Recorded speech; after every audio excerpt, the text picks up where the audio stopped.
I do not want to be your punching bag, 'cause I'm done with that. I will not let myself be a doormat, 'cause I don't want to be walked on. What will you do when I am nowhere to be found? What will you do when I'm not around? It seems like every day it's something else.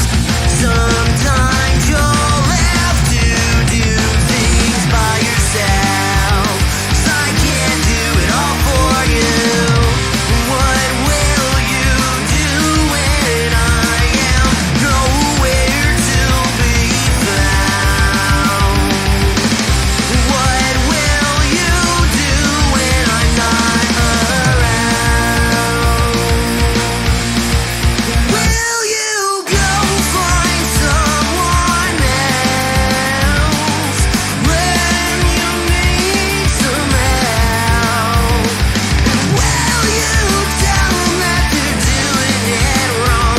Well, I guess that's how it is. I do not want to be your punching bag, 'cause I'm done with that. I will not let myself be a doormat, 'cause I don't want to be walked on. What will you do when I am nowhere to be found? What will you do when I'm not around?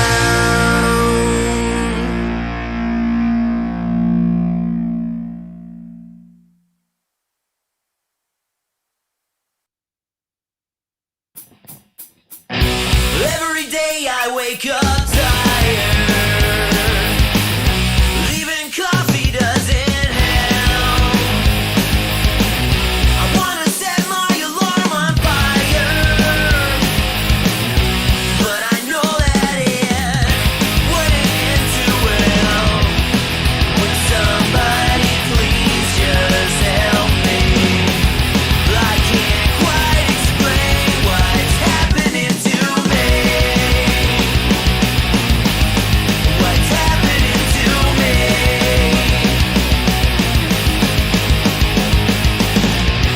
Day in and day out, body's aching all the time now. Every day feels like Groundhog Day. Got me feeling like I'm Bill Murray. Would somebody please just help me with figuring out what's happening to me? What's happening to me?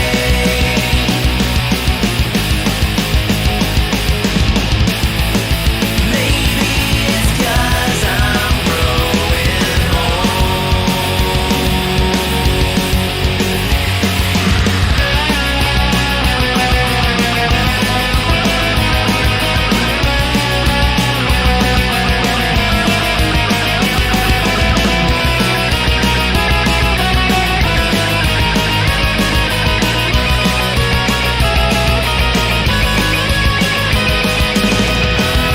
Would somebody please just help me with figuring out? And I can't quite explain what's happening to me.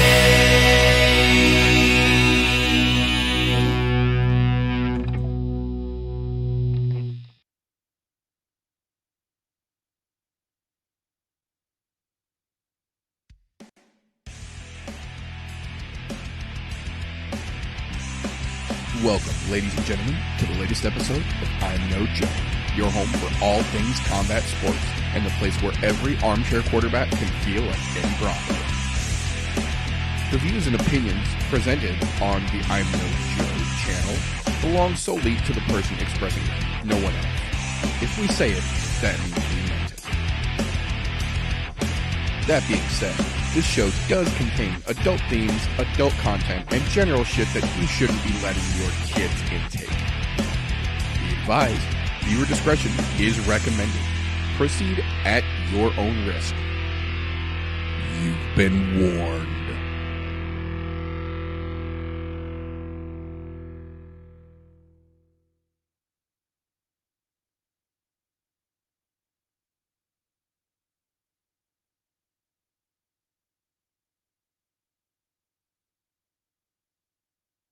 We could be, we might be, we definitely are. We are live, ladies and gentlemen, here on the I'm No Joe YouTube channel. Welcome, ladies and gentlemen, boys and girls, children of appropriate ages, to the latest episode of the I'm No Joe podcast, the show where every armchair quarterback can feel like an Eddie Bravo. Today, like most days, I have got a panel full of fuckery here ready to break down this weekend's upcoming fights. Unfortunately, we do have several of us under the weather today. Poor Fresh 03 is feeling flattered in a fresh paved road right now. I have got an infection in my tooth that is trying to bust in my mouth quicker than an anxious prom date. So we are going to try and just rush this show as quick as we possibly can. I got to be honest with you, there is about 2 hours worth of news since we have seen you folks last, and I am not going to go over one fucking bit of it right now. What I am going to do is encourage you all to go join the new Discord for the I'm No Joe. The link is down in the description, and I am going to leave an entire fucking thread of all the crazy shit that has happened since we last saw you folks, because I just honestly, I am nuttier than a squirrel turd right now from this infection kicking my ass, so I am trying not to be here too much longer than I have to, but there are some things that I have to get into with you fine folks before we can call this an official week and go on to our superb owl weekend of fuckery. So before we get too deep into it, I do want to take a moment here and welcome these fine folks who have decided to take part in the shenanigans with us this afternoon. We've got this new guy here with this little dingle thing that he keeps fucking booping, but, you know, he's here. A dingle thing that keeps on booping. And look, it's just easier than fucking grabbing my mouse, bringing it off of one screen to my other screen and hitting mute. I get it. I wouldn't want to have to do things like the rest of us peasants if I didn't have to either. It's just easier. So I put my mic like upside down. How you doing, brother? Doing pretty good, man. Doing pretty good. This card kind of sucks ass, but yeah. Other than that, doing pretty good. I think collectively, with all the cards we're about to go over here real quick, there's almost a single good card's worth of fights, but yeah, definitely it's piecemeal as fuck all the way around. And then across, oh, go ahead. There's a couple things that I'm kind of excited to see. The Edwards coming back after her last fight. Excited to see what she does. Yes, sir. Yes, sir. But as is the case more often than not across the octagon from myself, as it were, my Wednesday night compatriot, my combat shit-talking homeboy, the one and only Golf T Vapes himself. How you doing, brother? Fucking tired. Snow removal is a bitch when it's wet and heavy. Ooh, yeah, I don't wish that on anybody. Yeah, gotta be an adult sometimes, whether we like it or not. No, unfortunately. All I'll say is at least there is something to watch this weekend. I had no idea what to do with myself this last Saturday. Like, I felt completely fucking out of stilts. There wasn't even football on this last weekend. No. Because the whole break between championship games and Super Bowl, I'm like, well, fuck. I told my wife the same thing. I'm like, my whole timing is off. There's nothing. Yeah, I was like, just fucking completely threw me. I'm like, of all of the weeks they could have chose to not have a fight card. Fuck you guys. Right. I mean, don't get me wrong. There was that small Polish card. The KSW card with the fucking Connor brawl. Yeah, the Connor Khabib fucking brawl over in Europe. Apparently, that mentality's still strong over there. So Hey, what are you gonna do? If you didn't see it, worth a watch just for the end of it. Yeah, no, that a link to that video will absolutely be in the thread on the Discord. I can promise you that, because that was a whole lot of oh shit going on. Yeah, definitely not something you expect in a smaller promotion like that. Well, yeah, for sure. Well, not to that extent. I was gonna say not that bad. You kind of expect a little kerfuffle here and there, possibly, but that was like, oh damn, like that somebody was about to throw a dolly in the ring. Pay-per-view type shit. Yeah, like there was better action after the fight than there was in the goddamn fight. Weird how that happened. Right? Like, don't you guys know but all thing out there? Right? You know, people will pay for this shit, right? What are you gonna do though? But we have actually got a total of 3 cards going on this weekend. The first card that we have got that I just want to make a quick little mention of is actually going to be taking place Saturday. But I still have not been able to get an actual response from either the owner or the official business page yet as to how the fuck it's gonna work. What I'm talking about here is the High Rollers Jiu-Jitsu tournament here, the stoniest jitz tourney in the land, the competition where you quite literally compete for weed and must smoke before you compete. It really, really does put a whole creative spin on that leveling the playing field, because I don't care, anybody can learn jiu-jitsu. You can't learn to handle your shit. So it makes for some interesting matchups. To their credit, generally, dudes who can hang fairly well are usually the ones who sign up, but there's always a couple rookies who think that they can get by and just like baby their way through it, and they will and have gotten called the fuck out. You better man up and hit that shit or you ain't getting in the fucking octagon. And I love that. That's the whole premise. Like, everybody's getting baked together and then you're gonna fucking compete. So there's no advantage everywhere. Like, your jiu-jitsu level doesn't fucking matter. This is about the total package here, being able to do it all literally, and I fucking love that. This time for the High Rollers 4, they're actually doing it a little bit different. There isn't going to be the individual tournament bracket style like they've done previously. They're actually doing sponsored teams this go around. There are 20 teams. They are using the EBI rule set, but a slight modification. With EBI rules, when you go to overtime, there's a coin flip. Somebody calls it, that determines offensive, defensive for the start off of the overtime rounds. In the High Rollers tournament, if it comes to EBI style overtime, the referee picks based on the most aggressive or dominant fighter who will determine where they start out. So I think that's going to be a little telling if some of these matches get into overtime as well, because if you just got too fucking lit up and you can't move and you're getting rocked and ridden for your whole fucking exhibition round, you're going to start out in a bad place in overtime too, because they go with the traditional EVI spiderweb armbar or back take with the seatbelt in place. So there's no easy outs. Just because you managed to survive your way fucking heavy sweating and deep breathing through exhibition round, OT ain't going to be no favor for you. I think it's going to be fucking excellent to see how it goes, but the little twist in rule set could make a big difference, but we'll see. That's going to kick off Saturday evening, just before the UFC card. So I did want to give it just a quick little mention here, because it's absolutely going to be something cool to keep an eye on. But the bigger card that I want to mention here before we get into the UFC is tomorrow night's Knuckle Mania card.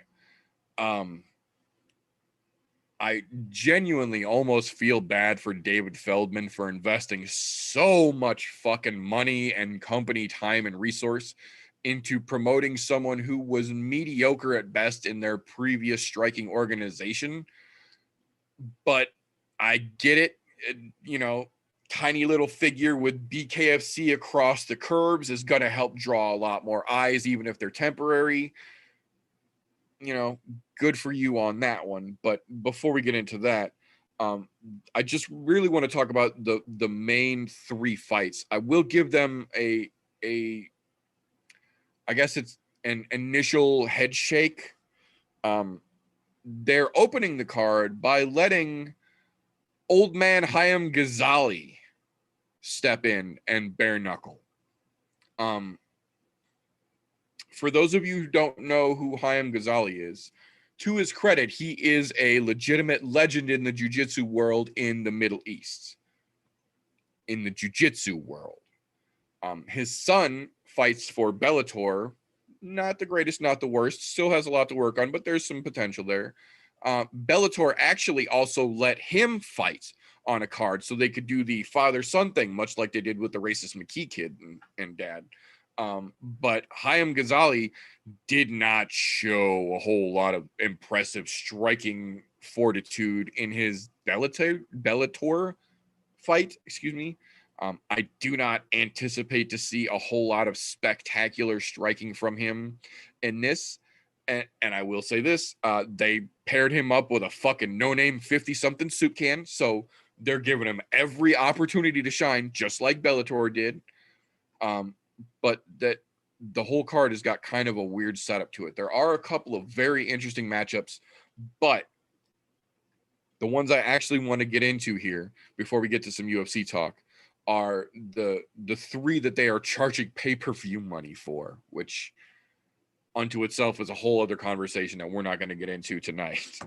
The first one, the bantamweight belt is on the fucking line.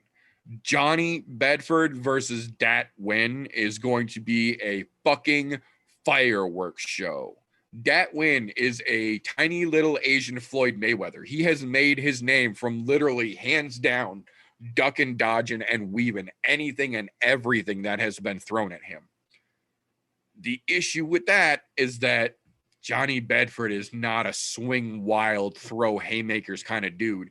He is literally a fucking sniper and also has the ability to step out, but follows with a counter instead of another fucking bob and weave. So it's going to get real interesting. Dat Nguyen has got great elusiveness and decent striking, but Johnny Bedford is quick on his feet, and that motherfucker, for a 135-pound dude, hits like a tank. You watch the lights go out in bantamweights when that dude connects.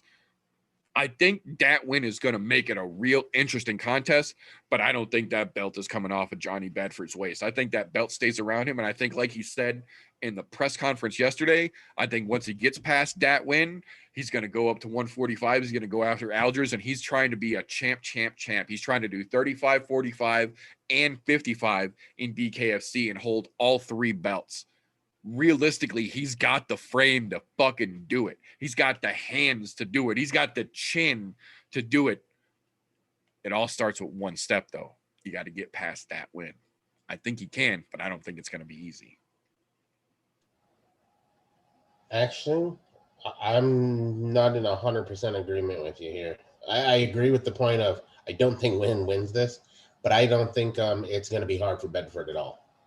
Yes, he's elusive. However, Nguyen's hands are nowhere near as good as Bedford's. Not by a long fucking shot.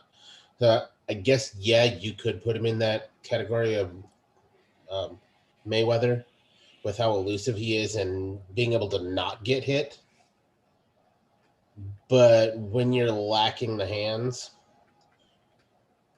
you can't roll punches in BKFC the same way you can in boxing, let them come off a shoulder and stuff like that. Yeah. There's no fucking gloves. So you can't roll something with no gloves when there's not this much extra padding on there. It works temporarily for guys that aren't as good as Bedford, which is why he's gotten to where he's at, because the rest of the guys in that division are not to that same stature. Right. Makes perfect sense. He's made it there. I don't think this gets to the end of the fight. I think Bedford knocks him out. Ooh, shit. I say interesting. No later than middle of the third. Interesting. I think he'll get the job done. I really do. But then again, who knows? Maybe Wynn's completely on fucking point and he's dip, dodging, ducking, dodge, and dive, just fucking getting all of them out of the way. I guess if he's been practicing on dodging wrenches, he might be all right. I'm telling you, if you can dodge a wrench, you can dodge a ball. No, that win he's fucking elusive, man. That motherfucker looks like he's fucking rubberized at the hip. But I've Johnny, seen it in his other fights, but you look at what Bedford's done to all the other fighters that he's fought so far. That's what I'm saying. Johnny's a different breed. It's a different breed. Like, there's levels to this sport, and he's on that next level. The only thing I don't like is the idea of him going after 3 titles.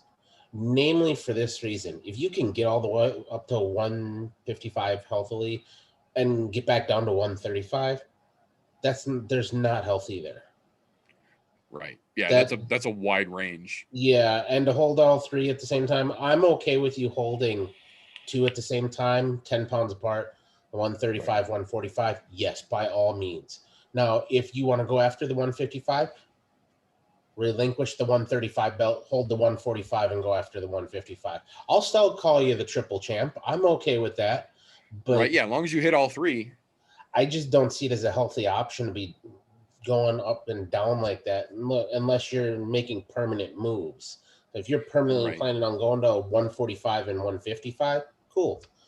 If not, dude, just stick at 135, 145. I'm all right with that big 10-pound, but if you have to defend at 155 and then your next defense is at 135, yeah. I think if he was 145 champion, instead he wanted to both go down for 35 and up for 55, it would be a little easier because that would just be putting on a bulk and then cutting down a little. I think going up to I think it might just be a bit much, especially like you said, if he goes up to 55 and then has to his next fight come back to 35, that's gonna fucking drain your body like a fucking dish rag, it's not only is it gonna drain him, but as far as his health wise, that's fucking terrible to be doing shit like that. Yeah. I mean, don't get me wrong. And I hate to even compare it, but it does bear saying this may be one of the few times you'll hear me say something positive, but I do give credit for John Jones saying that once he goes to heavyweight, he's not coming back to 205 because he's physically changing his entire structure and his muscular system to not be that small anymore. That motherfucker is not small anymore. No, and I don't believe he's 240 either. Fuck that. That motherfucker's looking 65-ish. He might be. Granted, you know what? If he's 240, I'll be a motherfucker. That's but either way, 240. That's a solid 240. But his frame has definitely changed because he doesn't look like the skinny beanpole anymore. He's fucking filling out. Yeah. He's gonna be a scary man at fucking heavyweight. It's gonna be it'll be fun to watch. Interesting for sure. I'm glad to see him actually make the move though. Because same. Dicking around at 205 for all these years and now going up a division, dude, why not? You've got the frame for it, the height and the lengths. You'll be fine at that until you have to face some of the guys with real fucking heavyweight power. I think that's where things will get interesting when he's got to fight somebody with like the Francis Ngannou or even Derek Lewis who can fucking one punch squat him. Yeah. Well, we saw what happened when Dominic Reyes clipped him, and we saw Jan Blachowicz take Dominic Reyes' best shot and then fuck him up in return. So it's going to be real interesting to see what happens when John gets hit by a legitimate heavyweight with fucking power, because he's going to have it to give back. But that's been in that category for a while. Yeah, because he'll have the power to throw it to him, but he's not used to receiving that much fucking back. Yeah, and I'm hoping he's already sparring with heavyweights, because if he's not, he's really fucking stupid because he's got to get used to feeling the power, even if it's at a sparring type, fucking just to get the feel of it. Yeah, Kamaru Usman style. 60% of fucking heavyweight versus 60% of a light heavyweight. That's a big fucking difference. Fuck yes, it is.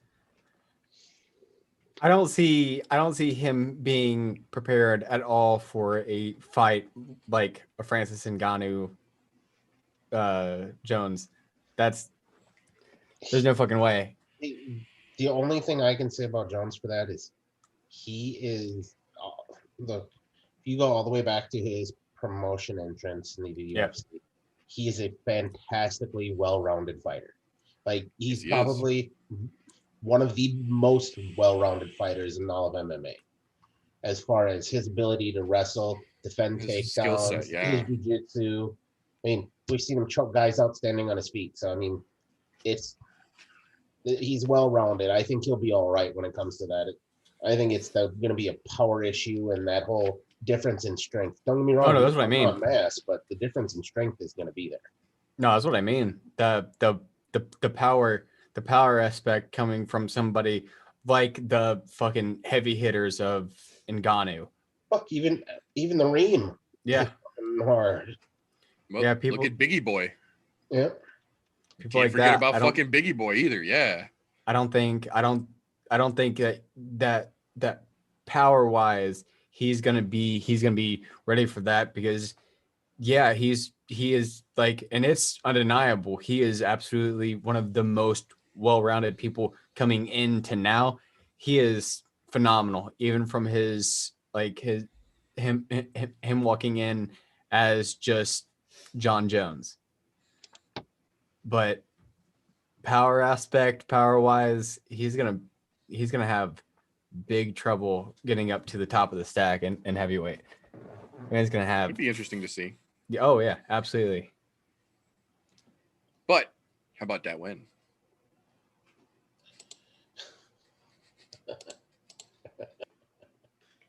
Way to bring it full circle. Right? You gotta wrap it up sometimes. You gotta put a nice little bow on. We did kind of go off on a tangent there. Yeah. It happens. But the other one that I want to talk about real quick here, the actual co-main event, not the people's, but the actual co-main event, what I feel is going to be the real banger of the card, not the fucking main event, which we'll laugh at in a minute. The announced and confirmed retirement match for one Chris the Crippler Lieben stepping in against Quentin Henry. I will say this.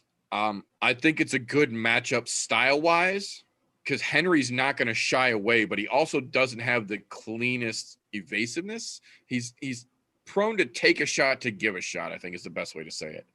And that's a bad game to play with Chris Lieben, especially if you saw him in the press conference yesterday.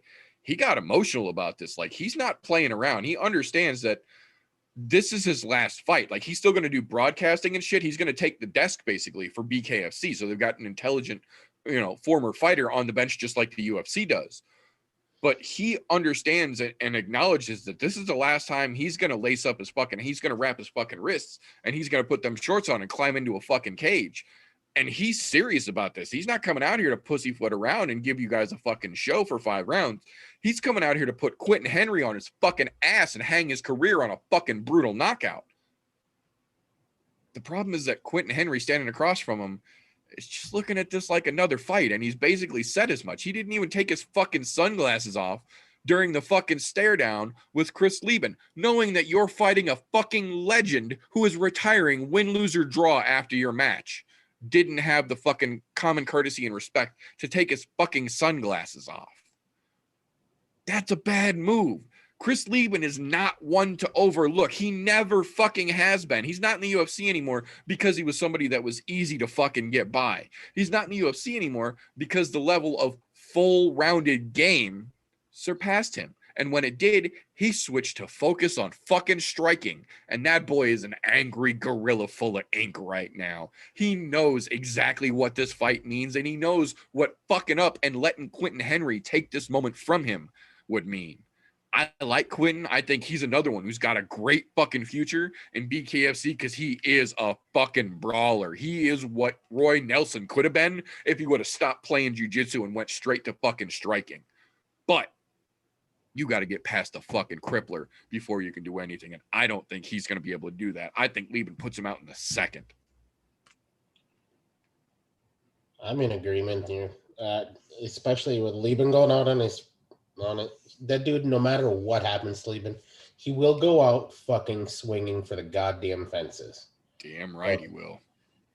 For people who aren't familiar with him, especially of the younger generation, you need to go back to his early UFC days, even the middle of his UFC career. Fuck yeah. That dude, he took a licking and kept on ticking. A lot of times, he really wouldn't start fighting until he was almost knocked out. That's what I was gonna say. He had that fucking Rocky syndrome way back in the day where he didn't turn on until you clipped him once or twice. You get him once or twice real good, and you saw the fucking light switch flip, and then you're fucked. Yeah, that's right. I'm here to fight. Yep, then you're fucked. Yeah, he reminded me of fucking him and what's his fucking name fought Forrest Griffin at the first Ultimate Fighter. Stephen Bonner. Him and Stephen Bonner cut from the same fucking cloth. They were either bleeding or almost knocked out before they started fighting. And once that happened, you were guaranteed fireworks. And this is no different. The best part about this is Lieben doesn't have to worry about a fucking takedown anymore. And to be honest, for him, that's the best thing in the world because he's always been a very great striker, but he's more of a brawler striker. However, the caveat to that statement is he's always been very accurate with his strikes. So he does connect. Don't get me wrong.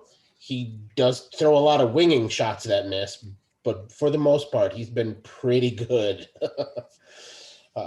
But yeah, I give this one to Lieben. I think knowing he's going to retire, this gives him one last fucking hurrah of let's go out on a high note. And dude, Henry looking at this as just another fight, I think is a terrible idea. Don't get me wrong. Henry's shown some fucking great promise for BKFC. Yeah, that dude's a monster. Stylistically, the way he fights, he's perfect for BKFC. Yes. That's the kind of fighter that they made BKFC for. Yes. But, dude, you can't just look at Lieben like that, man. You're literally going to be fighting a legend. A living fucking legend. He's to be honest, I would put, as far as legend status, I would put him in the same category as Boss Rutan when it comes to the type of fighter and the way that he's progressed. The impact, yeah. Absolutely. He's never been to the same pinnacle that Boss Rutan has had, but he's got that same sort of status. Like, we've talked to a lot of older generation, like we're that fucking old, but we talked to a lot of us that have been watching mixed martial arts since the fucking mid 90s, before it was the in thing, back when there was Pride and all of that fucking, when UFC WEC was days. You come in here with fucking one boxing glove and shit. A lot of people will look at him and go, yeah, that dude's an absolute fucking legend. He's been around a long time. He was fighting all the way back to when Mark Coleman was fighting. Now, some of you guys might not even know who Mark Coleman is. And that's perfectly all right, because that just tells me you're a little young and haven't been paying attention to the sport as long as I have. No, the dude's, he's an honest fucking legend, and it's going to be cool to see him go out. That's one that I will definitely be watching. I can guarantee that. Of all the fights that are on the main card here, that's the one I'm more than willing to watch. The rest of them, meh, they just come with the price of admission. This is more so my main event. Yeah, likewise. Like, my only issue is Quentin. I don't watch a lot of BKFC. I don't get a lot of time to watch stuff outside of the last couple of fights, typically on Saturdays because of work. But Quentin absolutely has fucking phenomenal promise and potential in BKFC. He just fucking wrecked himself because of the attitude. Like both of you said, the attitude coming into this fight. Lieben is one of the, even in the UFC days, whenever he really started to take a step back, when everybody else just fucking took off, it was the hardest fuck to knock Lieben out. He was one of the very few people that could be fucking rocked backpedaling and still take a W. He was one of those people that weebles wobbles, but they don't fucking fall down. That man has one of the most impressive runs of fucking highlight knockouts. Like, it's going to be great to see him still wanting to be in the sport, but him knowing that like this is it, and this motherfucker has the audacity to do this. I'm breaking his fucking jaw. Like he's gonna be fucking hot. He's gonna make Quentin remember, like, you fucked up. Don't do this again to anybody. You fucked up. Yep. It's gonna be fucking great.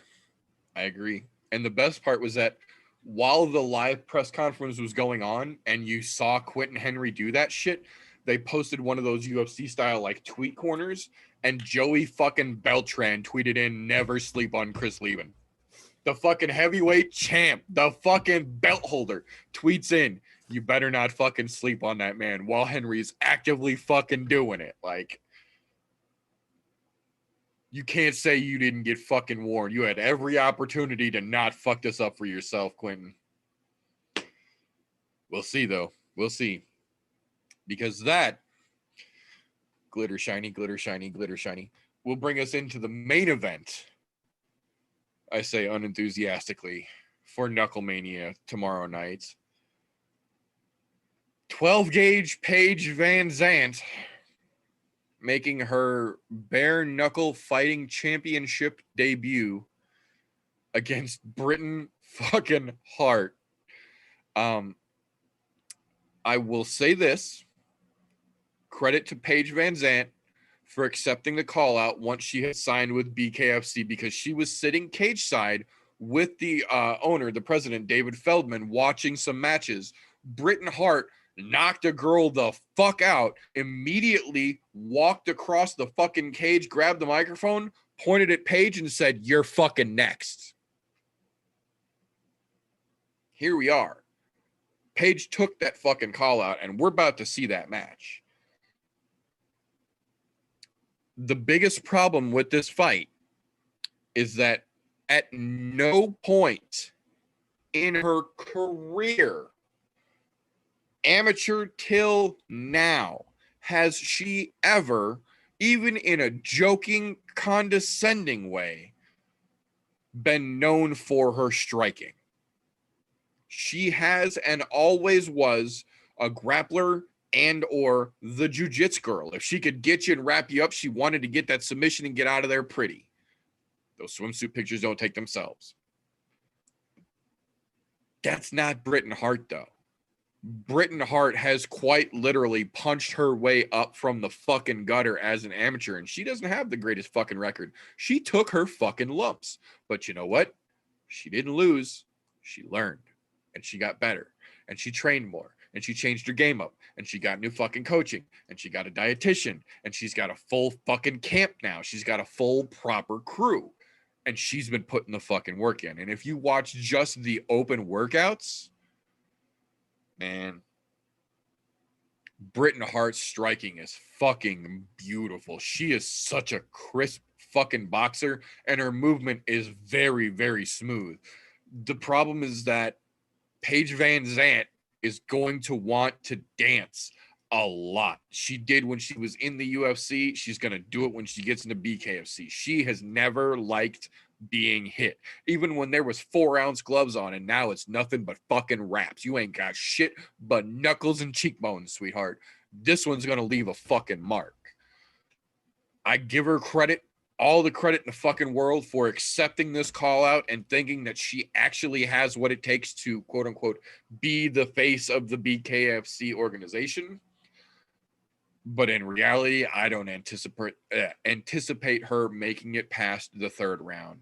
I think she's going to come out and she's going to try and play rabbit games early. She's going to try and throw a lot of long jabs and do a lot of circle side running, very Holly Holmes style. But I think by the time that Britain gets her fucking timing figured out and starts cutting her off, which she will, it's going to get real bad for Paige real fucking fast. And I think it's Britain Hart by murder round 3.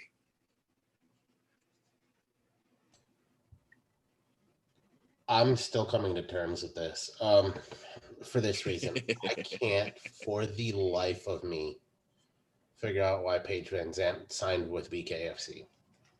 I know they dumped a buttload of money at her feet, a buttload. And you know what? I'm not mad at them because this is going to bring eyes. And you know what? The more eyes, the better.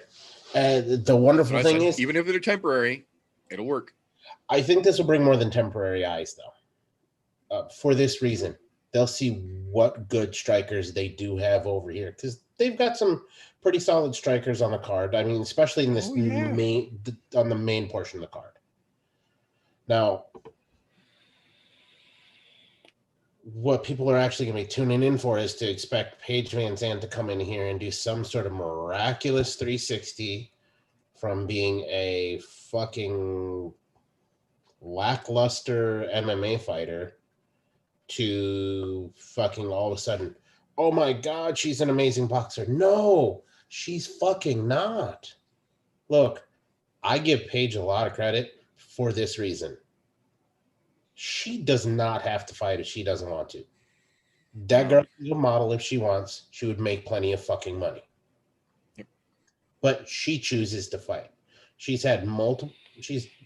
How many surgeries did she have on her fucking arm that was broken? Like 4 or 5? Or 5, yeah. I think she's either 4 or 5 now, yeah. She still keeps coming back to fight. So obviously, she enjoys fighting. Good on her. But, Paige, you're a terrible striker. And I mean that with all due respect. Don't get me wrong. You made it to the UFC. You won a couple of fights. You beat the current BKFC champ. However, you submitted her, not with strikes, because if it comes to having to fight Rowdy Beck in BKFC, you're going to get cleaned the fuck out. Look what she did to who you're fighting this weekend. She put an absolute clinic on her. Yep. But I don't see Paige. To be honest, I don't think Paige is going to get knocked out. But I think she's going to get cut the fuck up bad. She's not going to be as pretty tomorrow, Saturday morning. Look at how many fights that she was in UFC where she was just cut the fuck up and just sliced the hell between elbows and shit, hot bloody mess. She can take a beating. We've seen her do it before. Usually she ended up losing not because of knockouts, but because of fucking submissions. So this is the one chance she's going to have to just take her beating and call it a day. I think she's going to make it the distance, namely because she is good at dancing. She will fucking ride that bike all the way around that motherfucker for as long as she possibly can. And to be honest, I wish her well here because I don't want to see her back in MMA. It just don't. She's not been that good. She's been a face. And that's what BKFC is paying for right now as a face, in my opinion. Unless she somehow got the greatest striking coach in the world to fucking get her 100% on point. But that's not something you learn overnight. The boxing, bare knuckle boxing as it is a completely different art form. It's a completely different from even regular boxing. Yes, the strikes are the same style, but it's still completely different because you have to throw and block completely different. It's a whole different ball of wax. And I don't think she's going to learn that in the she's been signed for BKFC for 9 months? 6 months. Yeah, yes. A little over 6 months, 9 months. Yeah. Less than a year for sure. Yeah, because she announced it right after her last fight in the UFC. Like it was within a month of that last fight in the UFC. She was signed with BKFC. And we're going, oh, so she might fight in 3 months. No, they gave her 6 months the time to figure out the striking, but I don't think that's going to help. It's a lifetime thing that you learn over years and years and years. Unfortunately, Paige Van Zandt, way better at jiu-jitsu than she is striking, and her jiu-jitsu leaves something to be desired if that says anything. Agreed. I just don't understand her thought process of going to just BKFC with her lackluster skills on her feet. Like she's decent with ground game. Why not go to a submission underground, go to Brazilian Jiu-Jitsu style competition? I just don't understand the thought process unless she wants to become well-rounded and then step over to Bellator or somewhere like that. I just don't understand her thought process behind this, because that, like, I have decent stand up. I have no fucking chance against somebody on the fucking level of BKFC. Even people that are just getting into the fucking business. Me and them are fucking miles apart from each other. She has little to no fucking skill or anything with her hands. I think this is a really stupid idea. I think that she's really going to understand that after this fight. You know, there is only one other thing that I can think of that would make this fight more worthwhile, and that's somebody stuffing Stephen A. Smith in front of this and putting toothpicks in his eyelids to force him to fucking watch women fight. Yeah. Just to be, I know we weren't talking news, but that dude's an absolute shitbag in my opinion after the bullshit he said. But you know, to each their own. How he still works for ESPN, I don't fucking know.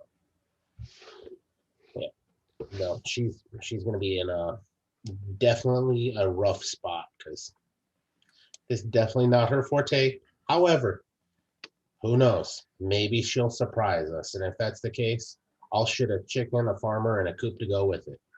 Yeah. That's what I was gonna say. It's gonna be a warm day on the cold side of hell if that comes out easy. But it's always a possibility, as they say. So the only way to find out for sure about that one is going to be to tune in tomorrow evening for BKFC Knuckle Mania. I say sarcastically. Seriously though, if you're not hardcore about it, don't spend the fucking $65 on that pay-per-view. Every fucking replay you'll need to see will be out Saturday morning on every Facebook page and every Instagram page you can fucking find. If you're not as hardcore as some of us are, don't fucking spend your money on that. Don't fucking encourage them bringing over mediocre fucking strikers to try and promote the organization. That being said, though, first and foremost, before we get into this UFC card, happy Black History Month. If that statement offends you, turn this broadcast off because this ain't the place for you. One of our favorite on the show here, one of our favorite fighters is one of the most predominant black men in the UFC, Mike fucking Perry. So you just need to take your racist ass and get the fuck on if that bothers you. If it doesn't, welcome to the shit show. You're going to have fun here. As long as you can get past that, you're going to like it here. So that being said, like we kind of alluded to earlier, this weekend's UFC card is the first card back in Las Vegas after the start to 2021 kicked off in Abu Dhabi. This is our first back in Vegas show here. They are actually doing something different with this one. This will be the beginning of the sweepstakes towards, I think they said it's going to be for 259. They are building towards the first ever spectators in the UFC Apex. Their fans are not going to be back in full attendance. They are setting up a series of like groups for like you and a couple friends to do little socially distanced like pod watches kind of thing, but in the fucking Apex in person again. So it's going to be really important for these guys and gals that come out this weekend and put on a hell of a fucking show to remind folks that you still want to see this shit in person.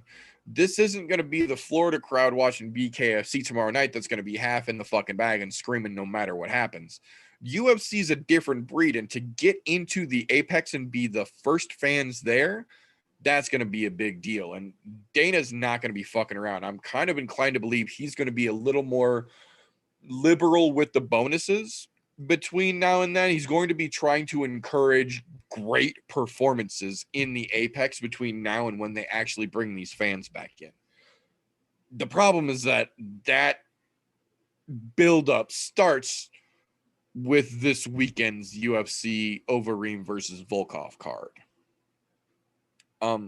I will say this up front.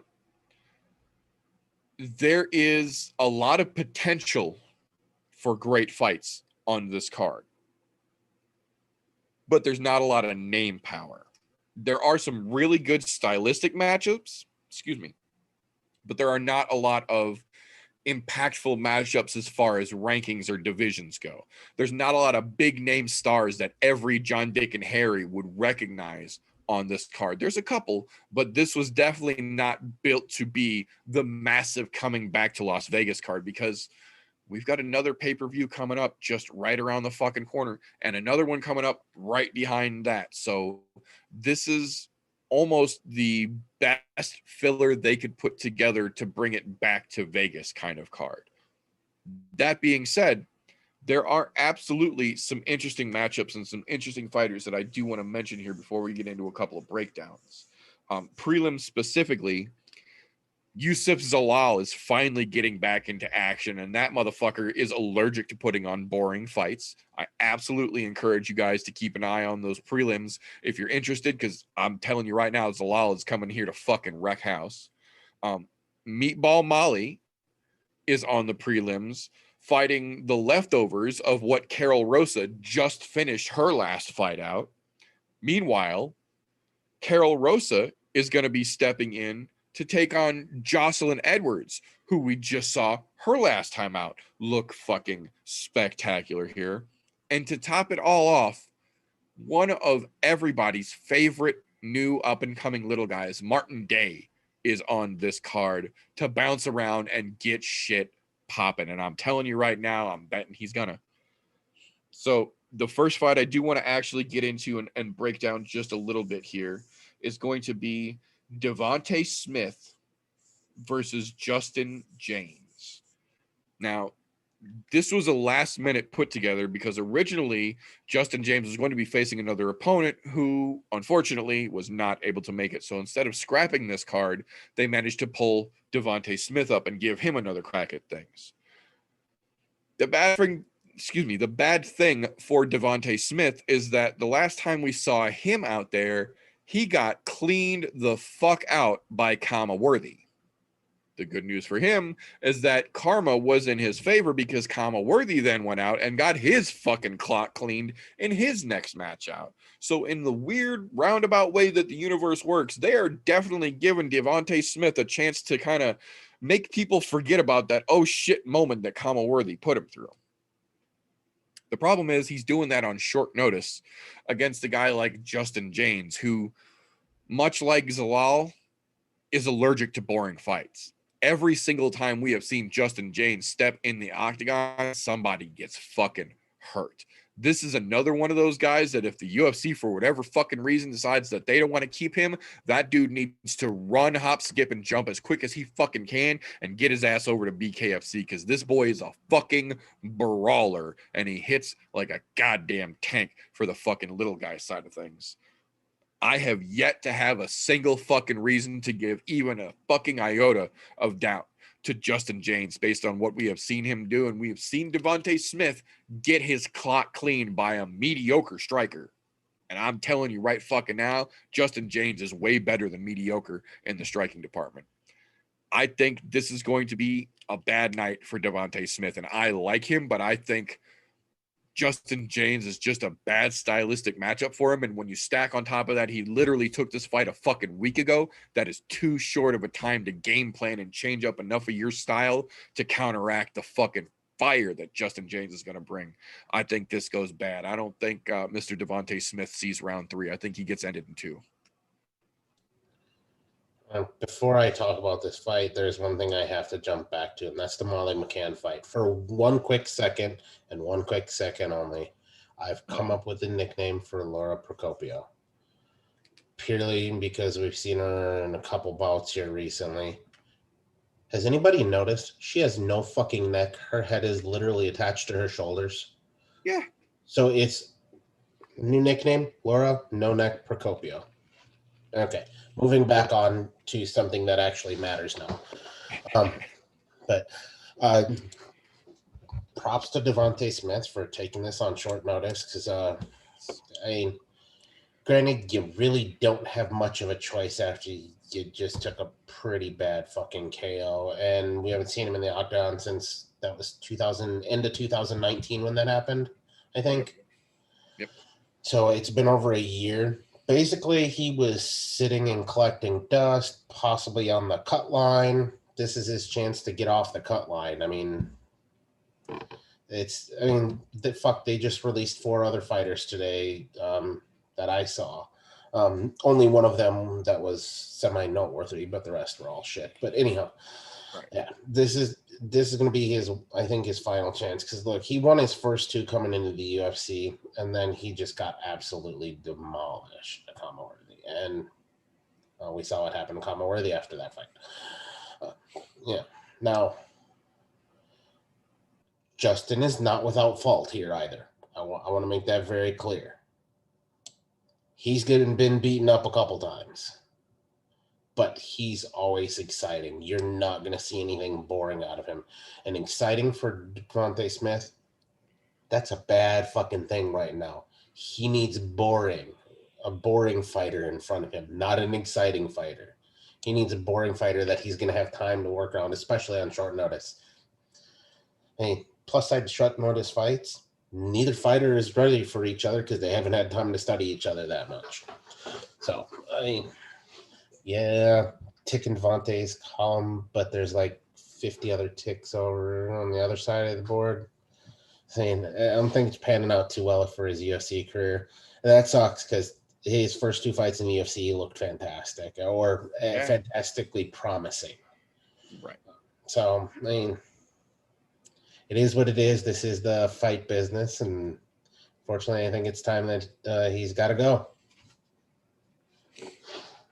I agree. And I like Devonta Smith. I got nothing against him whatsoever. I thought he was going to be, one of the next big fucking up-and-comers, but it seems like he tripped over his own dick and fell real hard. And maybe that's what it was. Maybe it was his one stumble that he needed to get back on the horse. Because, I mean, you see a lot of fighters like that without that one big loss at a big level, they don't ever amount to anything. So maybe that's what he needed to get his shit back together. Who knows? This is true.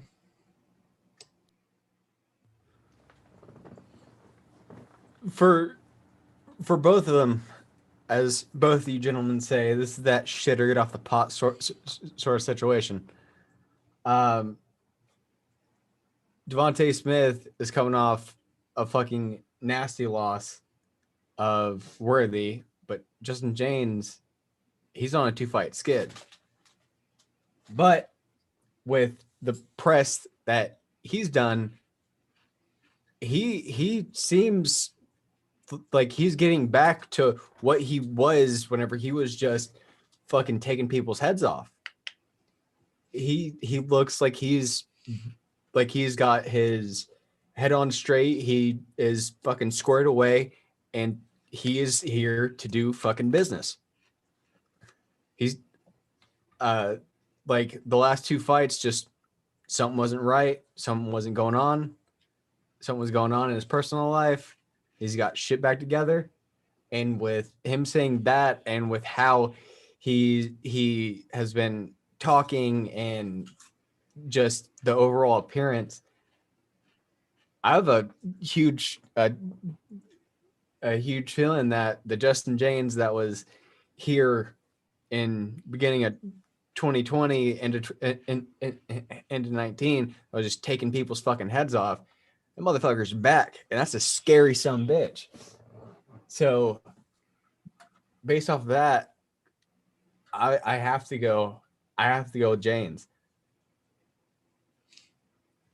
Well, and the other thing you have to take into consideration is that both of Justin's last 2 losses were short notice, quick turnaround fights. Yeah. Like he fought in June, and then he fought again in August and fought Gavin Tucker, who was a fucking banger himself. That was a great fucking match. And then he turned around and fought in fucking in the beginning of December again after that. So like he put in 3 quick fucking turnaround fights last year and only lost the last 2, and both of them being quick turnarounds and both of them still being good matches against fucking, decent names.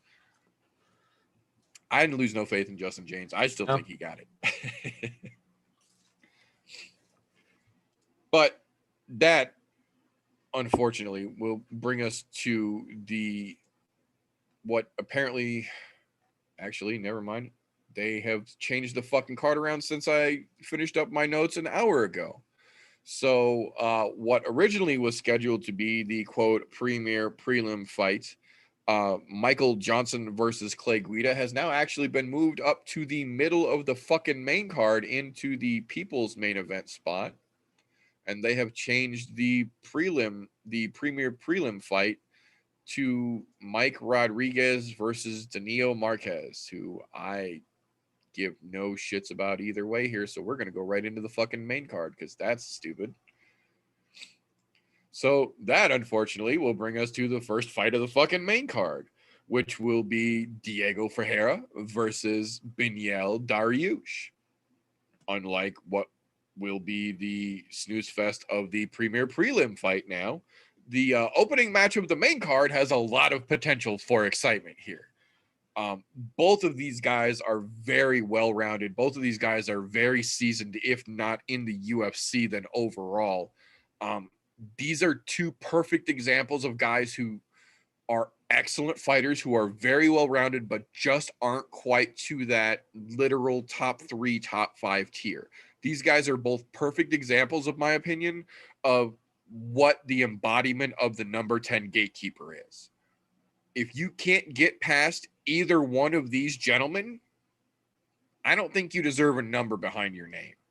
I like both of these guys, and I think both of their styles are very, very complete and very complementary in this matchup here. But I just have a hard time giving either one the nod. Diego Ferreira is a fucking monster, but we're also talking about Biniel Daryush, who is coming off of the 2020 Comeback of the Year performance awarded by the UFC. Neither one of these dudes can really be counted out. I think it's going to be a great matchup, but I honestly cannot tell you who I think is going to win it. They are that close, in my opinion.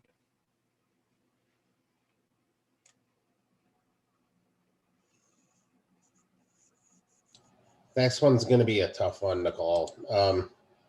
However, looking at this, I think people have been sleeping on Biniel Daryush way too much. He's tripped over his own dick, and it's caused him to fall back. He was on a fucking moonshot for the top when he first came into the UFC, and he fucking stumbled, smashed his face, ran his dick over the whole fucking 9 yards. But if you look what he did last year, the end of 2019, and then coming in through 2020, the dude is on absolute fucking fire. I think, to be honest, I think he is a top 5 fighter right now. Maybe not top 5, but you could potentially see him fight a top 5 fighter, no fucking problem. Yeah, absolutely. And to be honest, I think it was just he stumbled fucking. He had a stumble there where he lost a couple fights, and some of those were really close, but at the same time, you can't leave it in the judge's hands. And he's fucking firecracker. But Diego Ferreira, on the other hand, he's a fucking firecracker at lightweight too. Now, the lightweight division as a whole is really fucking stacked, so it's a tough pile to move in. So this is, like, for these two guys, this is a fight that gives you that opportunity to call out somebody in the top fucking 7, I would say. Recognizable, yeah. 5, 7, even maybe a number 4. You have a right. If you do some fantastic work, if either guy puts either guy away right there, that's an easy fucking, yeah, I want to call out somebody in the top fucking 7 or so. You know? That's Tony, basically. Yeah, you're Tony's basically you're calling out, the winner calls out Tony Ferguson, basically. Yeah, right now that would make sense for this fight, because Tony is definitely tripped over his own dick. Oh yeah, he's sitting at a hard number 7 right now, and he earned that fucking spot. Yeah, and I think either one of these guys have every right to fight him next, without a doubt. I mean, although I will say you can get Nate Diaz to come off the couch and beat both of their asses, but you know. Well, no, technically he confirmed this week he is a welterweight now. Oh yeah, that's true. Fair enough. That's right. Per his own fucking words. So, you know, you want to fight at fucking lightweight, you shouldn't have come out and said I'm a welterweight now, period. So yeah. But yeah, either way, I think this fight has the possibility of being major fireworks on the card and possibly sleeper fight of the night here. Yes, I agree.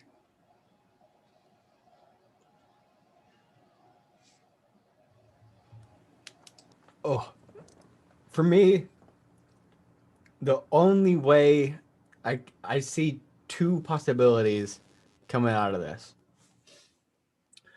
Both these guys can take a fucking beating. Everybody knows that.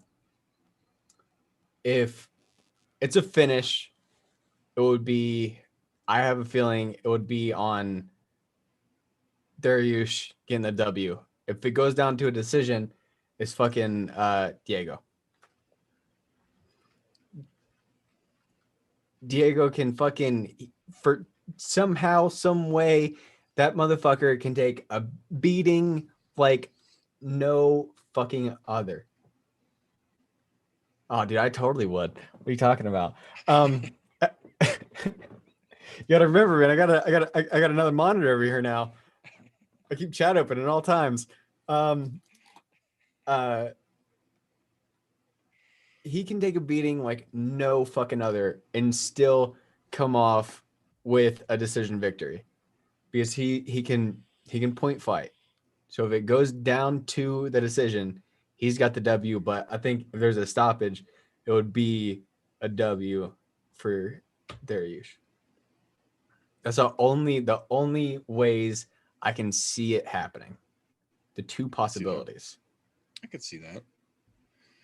Either way, I agree with TJ completely. I think this is absolutely A, one of the most slept on fights on the card, but B, literally potential dark horse for fight of the fucking night right here. I think this has got the potential to be the greatest fight we see Saturday night. Moving on from there, we have what is probably the most unpredictable fight on this card. Cody Stamann now welcoming in their debut Askar. We literally have no information about Mr. 2X Askar other than he has decided to take a fight with Cody Stamann on short notice to make his debut. Your guess is as good as mine. I have very little doubt Cody Stamann is going to be 100% capable and ready to fucking perform come Saturday night. But that could all go out the window if Askar shows up and just turns out to be a fucking world breaker that nobody knew was coming. Keep your eyes peeled, folks. There's no fucking way to tell on this one here. You know, I'm hoping for his sake that he's really fucking good. Otherwise, he's going to get really demolished. I agree. I don't want to see a guy make his debut and just get fucking mollywopped. I like to see it at least be competitive. But, you know, got to get your foot in the door somehow, although getting it slammed in the door is probably not what you were looking for. That's all I'm saying. And I'm hoping that's not the case. Either way, taking this fight on short notice, if that doesn't give you the right to another fight in the UFC, I think it's absolute bullshit. Agreed. But I know the UFC does some pretty shoddy practices, so I wouldn't doubt seeing some shit like that happen. This is true. We've seen Dana do much shadier shit for much fucking worse reasons.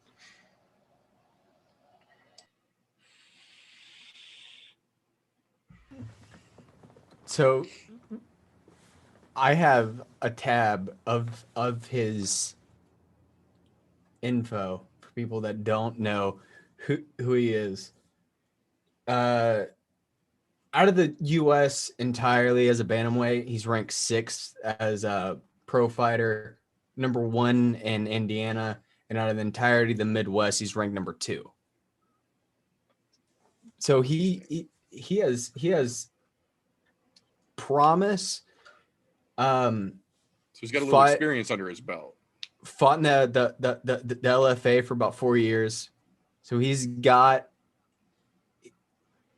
some promise coming. For that. He's got some promise coming into the UFC, and his record is fucking like the people he's fought. He's taking zeros from people. Everybody that he's fought 6-0, 8-0, 9-0, shit like that. He's a That's very fucking weird to see. He's just taking people's undefeated streaks. But Interesting. But that's LFA. This is UFC. We know how Stamen before forms. We don't know how he's going to perform on big time with the fucking big dogs of the world. Right. So just for that in its own, I have to give it to Stamen. I could agree with that. Because, like, you know, a lot of the people that are big prospects, big names, big hype coming in, that first fight, lights fucking blind you. Yeah, we've seen that happen to several people who came in with the biggest fucking hype train in the world behind them, and when those fucking bright lights hit you, boy, it's different. It's fucking different. And yeah, we've seen some dudes who just shined like fucking diamonds in previous organizations come over to the UFC, and those fucking flashes come on and the fucking crowd hits you and you just fall right under your fucking nose and can't pick up. But I mean, he looks promising. Good. He has promise coming in. I'd really like to see what he does with this year. Nice. Yeah, I got nothing against the guy. Like I said, I don't know shit about him. And I don't want to see a dude come in and get fucking mollywopped. I want to see it be competitive. Whether he can get past Cody or not, yeah. I want to see him put up a fucking good match here. I don't want to see Cody just come in and fucking ragdoll this kid. But it's, you know, there's a couple of fucking big debuts going down on this card tonight. So there's another one we'll talk about in just a minute here. Yeah. But unfortunately, because the UFC is fucking stupid for some reason, they have moved around the card, and then after this fight will be one of those debuts that I was alluding to just a moment ago here. They are going to throw Alexandre Pantoja against the former was he Cage Warriors? Now I can't fucking remember. Hang on just a second. I believe he was Cage Warriors. Now I got to double check because I don't want to sound like an asshole, and I didn't write that part down in my notes for some fucking reason. Where the fuck did Cape come from?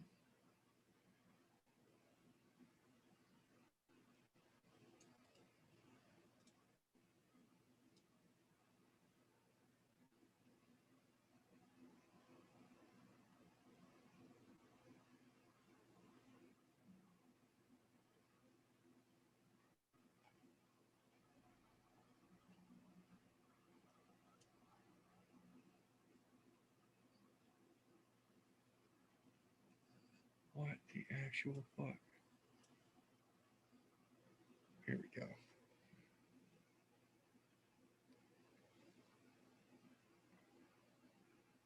So he was with... Was he only with Ryzen? I could have sworn he was with LFA as well. No, I guess he was just Ryzen. Okay. So I apologize. I thought he was LFA, but apparently not the case. Manel Cape, the former Ryzen champion, now coming over to the UFC to make his debut, and they are going to throw Alexandre Pantoja at him. I am not a fan of Pantoja. I never have been. I think he is one of those fighters that after every single win, no matter how big it was, he talks shit about the champion and thinks that he deserves a shot at the belt.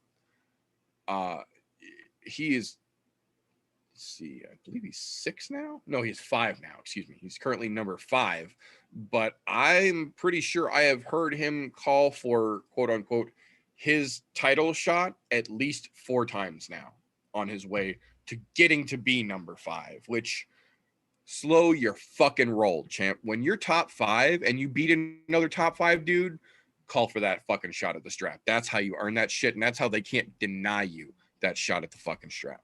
When you're number fucking 12 and you beat 11, you don't call for a fucking title shot, especially not when there's a division full of fucking killers above you who have earned their legitimate title shot, and they're in the process of working that shit out. I have big hopes that Manel Cape comes in and just fucking flatlines that fucking loudmouth. because what I want rarely ever happens, I have a feeling that Pantoja is going to find some fucking way to slip around and get lucky here. But what I want to see is Manel Cape make a beautiful debut by putting Pantoja on his fucking ass and proving that he deserves to be here.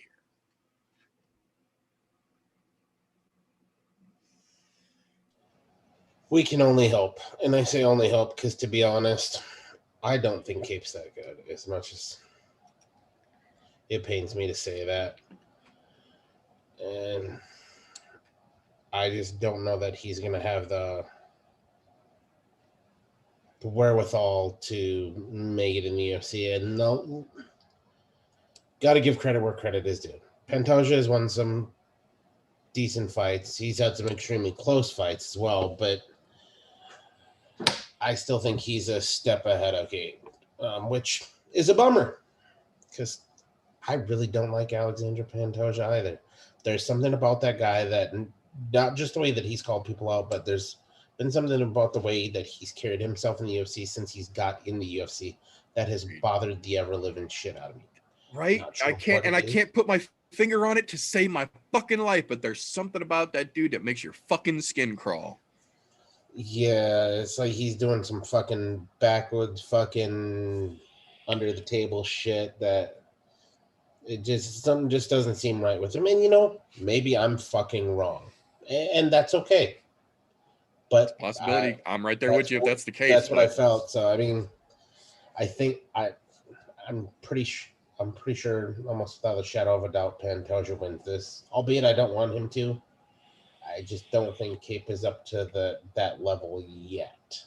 I think he could well get there, but I mean, who knows? The dude is yoked in. We've seen the power he's had in fucking Rising. Yeah. So I mean, it'll be. He's absolutely capable of putting a dude on his ass. That's for damn sure. I mean, don't get me wrong. You're in the 125-pound division, so there's not a lot of guys at 125 that can put people on their ass, but. Right. Who knows? Maybe he can come in and pull some Davidson Figueiredo type shit and just start fucking knocking motherfuckers out. And if that's the case, yes, please sign me up. Right. We need more of that in the 125-pound division. That's all I'm saying. Damn right. So the only thing that I find hilarious is that he's screaming and hollering to get the title fight. Didn't the current champ whoop his ass to get the belt? Beat him like a fucking rug. Yep. On his way up. So you already lost on the way up, and Figueiredo's only gotten fucking better. What makes you think that you stand even a chance against him, since he has evolved and progressed far further than anybody else the last time you fought him? I can agree. I don't like him. He's a crybaby little bitch. I would love to see him get absolutely ragdolled. I don't want to see him get knocked out. I just want to see him get ragdogged. I'd love to see that man get absolutely fucking humiliated. I'd love to see that. I'd love to see Cape do that.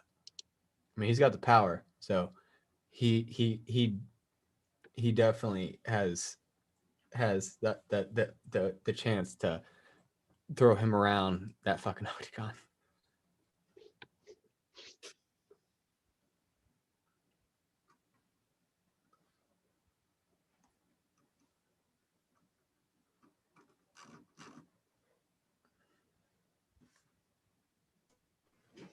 Sorry about that. I got a dog with a cone on his neck that has to shit right now.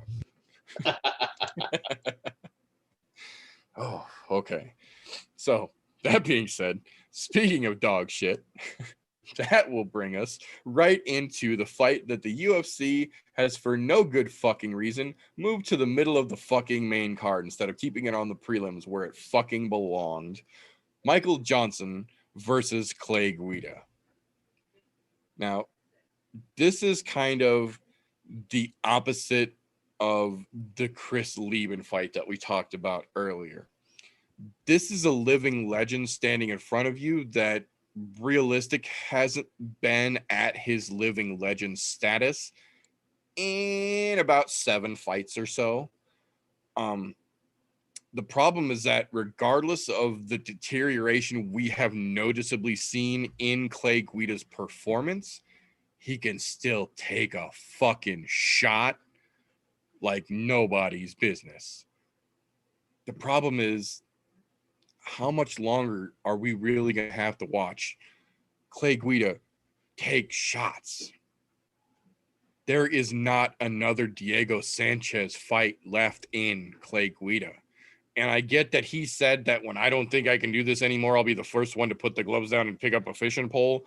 But clearly he's not watching his own goddamn fights. Because if he was, he'd have picked that fishing pole up a half a dozen fucking matches ago. The problem is that Michael Johnson is right there in that same fucking vein. We have seen Michael Johnson at one point in his career put on some spectacular performances against some notable fucking names. And we have also watched him get dropped like a sack of potatoes multiple times from some questionably lighter than would normally be necessary shots. Michael Johnson has got what we like to refer to as deteriorating chin. It may have started as granite, but it is merely left with rubble at this point, and it cannot take big shots. The good thing for him is that Clay Guida doesn't have in the tank what's left to throw those kind of big shots anymore. So this is just going to be a mediocre slap fest for 3 fucking rounds right before we get into the co-main and main event. Honestly, I give 0 fucks who wins this fight. I just don't want to see either one of these guys on a fucking main card again. I don't care if we get the best fucking knockout in the world from either one of them. I don't want to see either of them on a fucking main card again. They are both prelim fighters at this point. If you're going to keep them on the roster, keep them there. Put them in the 60. Right? Yeah, this fight bugs me for more than one reason. I've been hoping that Clay Guida would retire. Not because I don't want to see Clay Guida fight, because I do. Because nostalgia. Right. I mean, you go back to his early days of the UFC, the dude was an animal. He's still a fucking animal. I'll say it. I'll say it right outright. He's still a fucking animal. Look at the way he comes in. He's wild from the start to the finish. Whether he's going to sleep or not, he's going in wild and crazy. And he has no fucking off switch. He's like the Energizer Bunny. There's one thing you can give Clay Guida. His gas tank for fucking days. That is the one thing in his career that has not diminished. Everything else, yeah, well, I say everything else, but namely his chin has fucking diminished terribly. But his gas tank, no. His gas tank is still fucking full. And I think that's the thing where he said, when I know I can no longer do this, I'll pick up a fishing pole. Guess what? I think it's because he's still got a gas tank, and that's his problem. And unfortunately, because of the type of person he is, he's going to have that gas tank for a long fucking time. Way back in the day, my cousin used to train and used to fight. He had a chance to train with Clay a couple times.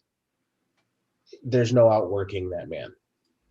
Oh, yeah, I believe that. He's like, there's no outworking that man.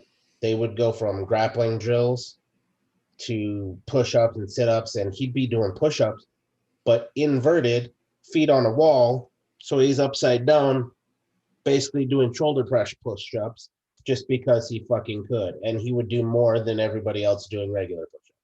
He's just that kind of fucking person. The downside to this is because he's so long in the tooth, those teeth are getting in the way, not allowing him to close his mouth, so he gets knocked out very fucking easy. That diminishing returns. Michael Johnson, he has not been the same fighter in fucking 5 years now. At least. He had some really good promise. I never liked Michael Johnson. I'm not gonna lie. I'm not gonna sugarcoat it. That lippy cocksucker, until he got shut the fuck up, he was a lippy piece of shit. Oh yeah. Don't get me wrong. He definitely had his place in the UFC because he was very good. But at this time, he's a shell of his former self. We haven't seen him in probably 8-10 fights. Yeah, at least. I mean, him and Guida are on about the same level here. To be honest, I was perfectly all right when I saw that this was the main event for the prelims. This was a perfect fight for that. That's what I said. When this was the premier prelim, I thought that made perfect fucking sense. Look, I'm okay with them being on the main card, but this should have been the show opener. This fight should be where the Biniel Daryush fucking Figueiredo. Right, yeah. If you're gonna put it on the main, put it in the fucking opening slot. Don't stick it halfway through the card. Don't get me wrong. I understand why they put it as the People's main event because these are household names for most people. Even some of our uninitiated fight fans, you can say Clay Guida, they know who he is because everybody's seen the fucking clips of him and Diego Sanchez going to fucking absolute war, 10,000 miles an hour. Look like There's a reason that's in the Hall of Fame, baby. Yeah, there's a reason why that fight is literally in the Hall of Fame. But I mean, look, this is what it is. It's two aging fighters that need to hang them up. And I hate to say that about fucking Michael Johnson because technically he's still in the right age category and could, in theory, make a run. But I say in theory because I don't think that's happening. I mean, Michael Johnson's what, 34? Yeah, he's 34. Yeah, I think 30, just had to almost double 35, check myself there. He's 34. So he's still well within that prime of fighting. You got about until 36 before shit really starts to completely fuck off. So, I mean, who knows? Maybe he'll come out and do something absolutely spectacular to no one's surprise because he's fighting an aged Clay Guida who hasn't fucking done dilly in quite some time. And don't get me wrong, I appreciate Clay Guida. I'm glad he's still with us. However, at the same time, I would love to see him retire. And nothing against him. It's just it's time. I mean, look, his last two fights we've seen him and he's got fucking demolished. He got fucking choked up by Jim Miller in under a minute. That was rough too. Jim got him hard. Yeah, it was a nasty guillotine. Then came out and he fought fucking Green Necks and got absolutely destroyed.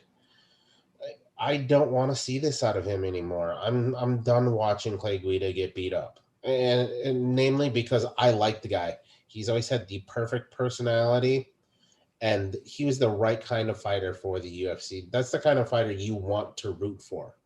Fuck yeah, he was. That's the dude you could always fucking root for, no matter who he's fighting against. You could always fucking cheer Clay Guida on. The worst part now is I want to root for him, but I can't.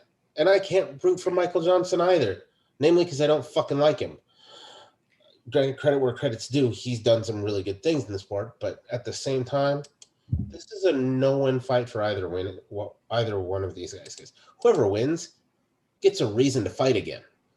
Right. And to be honest, that's a lose-lose situation for the both of them.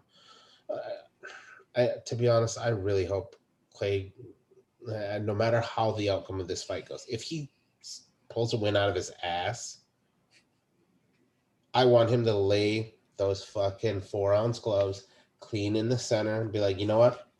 It's been real. It's been fun. Time to go fishing. It's time to go fishing.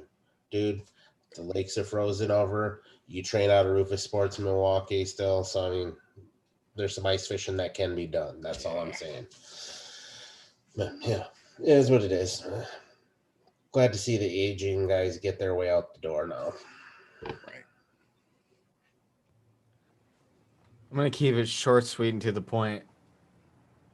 I wouldn't mind seeing 2 sets of gloves, one on toward the red side, one towards the blue.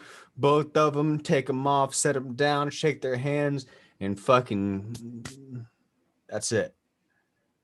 Both the guys had their time to where they were some of the best in the UFC, point blank period. They had their 15 minutes of fame.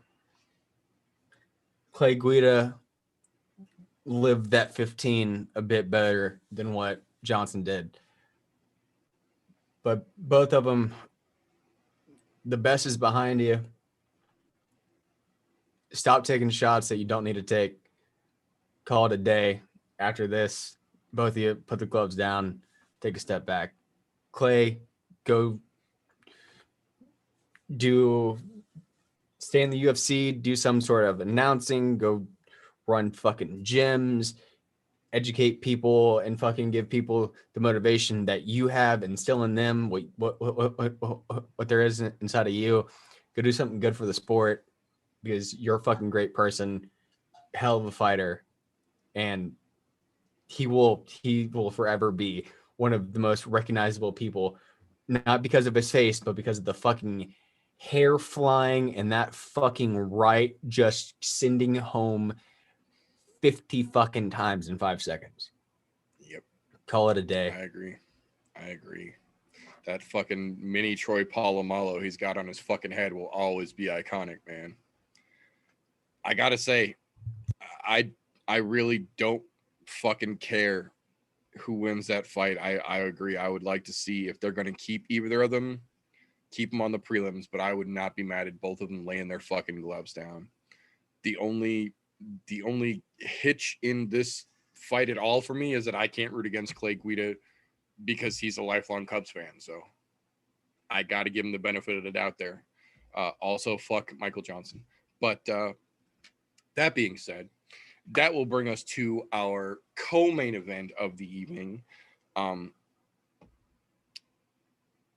Unlike the BKFC card, the UFC has actually got some legitimate good fucking fights for both the co and the main event. The Peoples, they kind of screwed the pooch on literally in the last hour or so, but they have kept the co and the main event for this weekend's UFC card pretty fucking choice right now. So the co-main event that we are talking about first and foremost here is Corey Sandhagen coming off of one of the most beautiful wheel kicks we have seen since Edson Barbosa, putting Marlon Moraes flat the fuck on his ass, stepping in against Frankie Edgar, showing people that time is not the fourth dimension, because Frankie can reel that shit back like a fishing pole.